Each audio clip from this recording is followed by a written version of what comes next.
Assalamualaikum warahmatullahi wabarakatuh. Muslimi muslimat yang dirahmati Allah sekalian, di sini ada satu pertanyaan, ada satu usul, ada satu kemuskilan dan ada satu persoalan yang dilontar oleh anak buah kita mengenai barokah. Mengenai barokah. Muslimi muslimat yang dirahmati Allah sekalian, para pendengar yang beriman. Barokah ini bahasa Arab.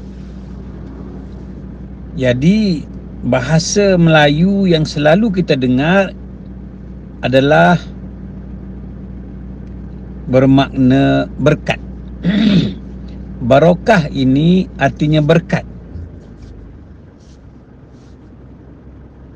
Apa maksud berkat? Apa maksud barokah? Berkat ini artinya seumpama contoh berkat aku menyimpan duit, menabung duit daripada kecil. Aku suka menabung duit, menyimpan duit. Berkatnya aku boleh membeli sebuah rumah. Itu dipanggil berkat. Kemudian contohnya lagi, seumpama berkat aku menaruh baja, membubuh pupuk, menyiram kebun aku dengan baja, dengan pupuk, membersihkan kebun, terang kebun aku berbanding kebun orang lain. Berkatnya pokok di kebun kita hasilnya banyak, hasilnya lumayan berbanding kebun-kebun orang lain. Ini artinya berkat. Berkat kita taruh pupuk, kita taruh baja, kita siram, tanaman kita subur. Itu panggil berkat. Jadi persoalannya di sini, mengikut kemuskilan sahabat kita, berkat dari segi menuntut ilmu makrifat. Yang selalu ayanda ajar, berkat, barokahnya ilmu makrifat ini apabila kita menerima ilmu itu daripada guru kita, mendapat ijazah, mendapat izin, mendapat restu daripada guru ilmu makrifat itu, barulah ilmu makrifat yang kita belajar itu berkat, mendapat barokah. Ilmu yang kita belajar terus daripada guru, mendapat keizinan guru, mendapat restu guru, mendapat ijazah guru, mendapat bai'ah guru, berkatnya ilmu itu tersemat di dalam hati kita, terpahat di dalam lubuk hati kita. Ilmu yang kita belajar boleh kita sampaikan pula kepada orang lain. Di sini yang dikatakan berkat, barokah. Ilmu yang tidak berkat, ilmu yang tidak barokah, ilmu yang kita dengar tetapi kita tak boleh sampai kepada orang lain. Ilmu yang kita dengar sekadar baca, sekadar dengar, sekadar angin lalu saja. Tidak boleh membawa manfaat kepada orang lain. Lalu sahabat kita berkata lagi, bertanya lagi, bagaimana dengan orang-orang yang belajar ilmu makrifat melalui YouTube, belajar ilmu melalui YouTube? Muslim-muslimat yang dirahmati Allah sekalian, para pendengar yang beriman, ilmu apa pun yang kita belajar melalui YouTube, melalui siaran televisyen, melalui radio. Seumpama kita terjumpa wang di tepi jalan. Wang orang jatuh di tepi jalan, kita jumpa. Lalu kita ambil wang itu, kita ambil duit itu. Apa hukumnya? Mengambil wang orang jatuh di tepi jalan. Itu bukan harta kita. Ini termasuk harta curi. Biarpun kita berjumpa wang di tepi jalan, tetap wang itu orang punya. Lalu kita ambil untuk kegunaan sendiri. Itu namanya curi, rompak, penyamun, penyangak. Ini yang dikatakan perlu kepada bai'ah, perlu kepada ijazah guru, perlu kepada bertentangan mata, perlu kepada keizinan guru. Seumpama Saidina Abu Bakar melewati penjual minyak wangi. Abu Bakar melewati seorang penjual minyak wangi. Dia tutup hidung dia. Lalu sahabat tanya, "Kenapa kau tutup hidung?" Saidina Abu Bakar diam. Tanya lagi, "Kenapa kau tutup hidung? Hidungmu ditutup kenapa?" Abu Bakar diam. Sehingga jauh baru Abu Bakar berkata, "Aku tadi tutup hidung kerana melewati orang penjual minyak wangi." Penjual minyak wangi itu menjual minyak wangi, menjual wanginya, bukan menjual air, menjual wangi. Lalu kita lewati, kita hidu, kita cium secara percuma. Tengok, ini Saidina Abu Bakar melewati orang penjual minyak wangi, dia tutup hidung, tak nak menghidu bau wangi, sekalipun ia percuma. Tetap itu sesuatu harta curi. Mencuri hidu wanginya penjual. Begitu juga ilmu. Ilmu, siapa-siapa pun mengajar ilmu, kita cedok, kita curi dengar tanpa keizinan daripada guru yang mengajar ilmu. Guru mengajar ilmu makrifatkah? Guru mengajar ilmu fiqhkah? Yang pentingnya di sini kita menerima ilmu tanpa restu daripada guru tersebut. Sebagaimana Saidina Abu Bakar tak nak menghidu minyak wangi, sedangkan penjual minyak wangi tak tahu pun, tak luak pun ilmu dia, tak habis pun ilmu dia, tak berkurangan pun ilmu para guru menyampaikan, sekalipun kita dengar secara percuma. Sekalipun Abu Bakar cium wangi penjual minyak wangi, tak rugi pun, tak berkurangan pun. Tetapi Abu Bakar mengajar kita mengajar kita bahawasanya sekalipun penjual itu tak tahu yang kita hidu wanginya, tetap berdosa. Begitu juga kita mendengar baskes, mendengar penyanyi di tepi-tepi jalan. Penyanyi di tepi jalan, kita lalu, kita dengar, kita harus bayar. Kerana kita dengar dia mendendangkan lagu untuk mendapat wang. Tiba-tiba kita dengar secara percuma, bermaknanya kita telah mencuri dengar, berdosa kita. Itu mendengar lagu, mencium wangi, minyak wangi. Begitu juga dengan ilmu yang diajar oleh guru. Kita mendengar secara percuma. Kita beranggapan ini semua ilmu Allah. Ya, benar, ilmu Allah. Macam duit jatuh di tepi jalan lah. Duit Allah. Menemukan saya duit orang jatuh tepi jalan.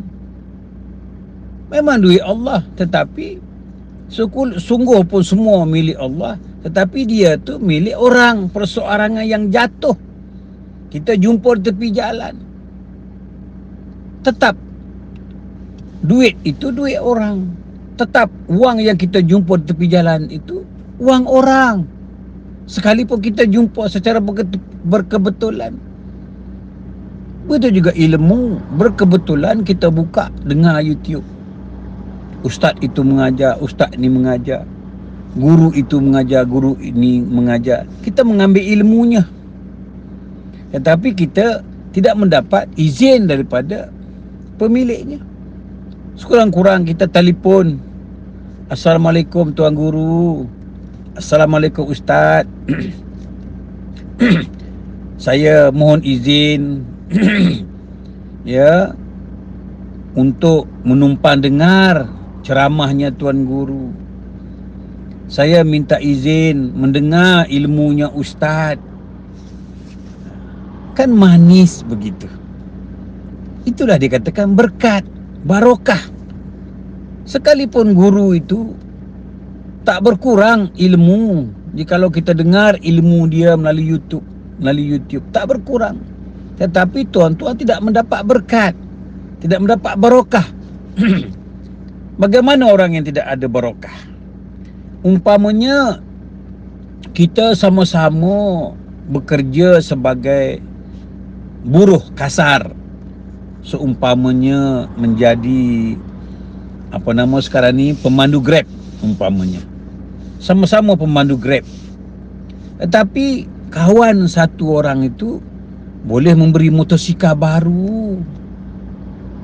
Tetapi kita pemandu Grab juga tetap juga dengan motosikal yang buruk, berkali-kali rosak. Apa beza? Dia pemandu Grab, kita pemandu Grab. Tetapi kawan kita mendapat rumah baru, mendapat kereta baru, beli motor baru, hasil daripada bawa Grab. Kenapa? Inilah yang dikatakan berkat. Seorang lagi pemandu Grab juga, siang malam, tapi berkali-kali motor rosak. Motor itulah buruk, motornya tak berganti. Berganti rosak ada, nak berganti baru tak ada. Apa sebab? Inilah dikatakan berkat. Inilah yang dikatakan barokah. Jadi muslim-muslimat yang rahmati Allah, terima kasih kepada yang mengajukan persoalan ini, ya, mengenai perkara berkat, mengenai perkara barokah.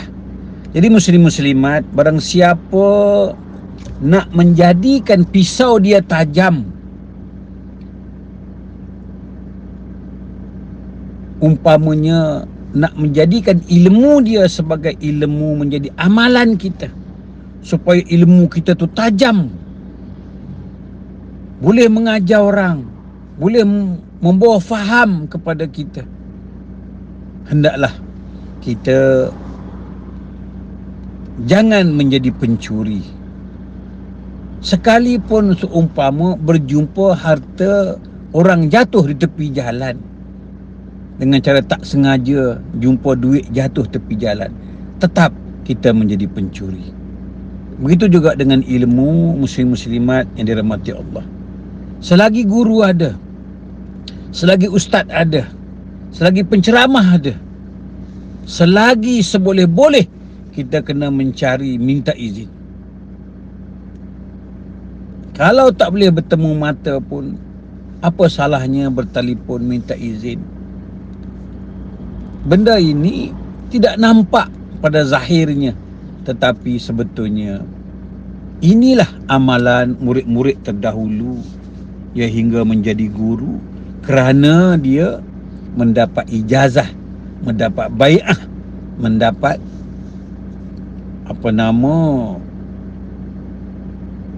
izin daripada guru. Itulah muslim-muslimat yang dirahmati Allah sekalian. Itu saja perkongsian ilmu pada petang ini. Marilah kita sama-sama menghormati guru kita. Sama ada guru sekolah, guru pondok, guru TK, guru sekolah tadika, tetap guru kita, guru kawat, guru tuition, apalagi guru mengajar kita mengenal Allah Subhanahu wa taala. Ilmu yang paling besar, ilmu mengajar kita mengenal Allah Subhanahu wa taala. Ibu bapa dianggap besar di dunia ini. Cuma dia melahirkan kita mengenal dunia. Tapi guru makrifat mengajar kita mengenal Allah. Itu saja.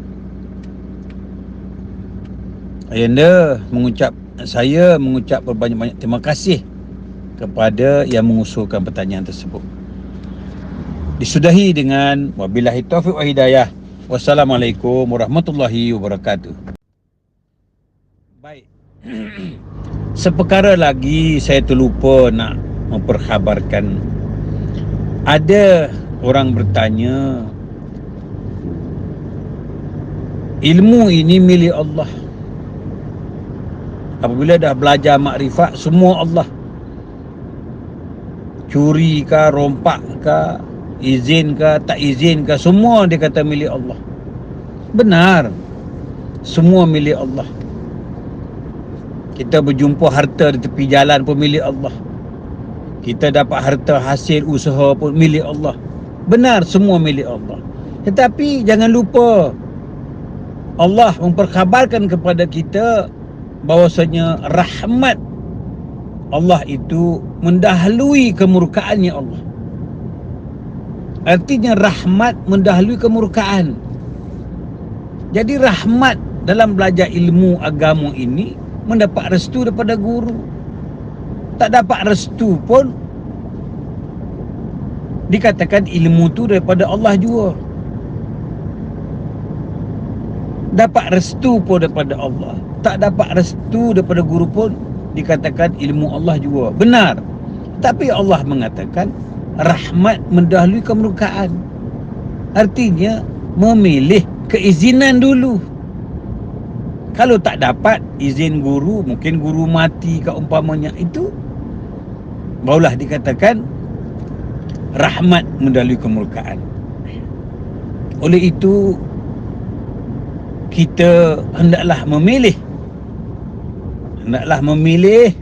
mendapat restu berbanding menerima ilmu secara curi, secara rompak, secara penyamun, secara penyangak. Itulah makanya sekalipun guru kita memberi ilmu secara percuma, kita sebagai murid pilihlah rahmat. Daripada tak minta izin, lebih baik kita minta izin. Sekalipun ilmu itu daripada Allah, minta izin pun daripada Allah, tak minta izin pun daripada Allah. Kedua-dua memang benar daripada Allah. Tetapi Allah pula memberi saranan kepada kita, rahmat mendahului kemurkaan.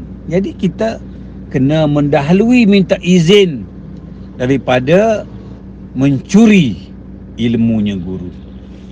Itu saja mungkin tambahannya. Sekali lagi disudahi dengan wabillahi taufiq wa hidayah. Wassalamualaikum warahmatullahi wabarakatuh.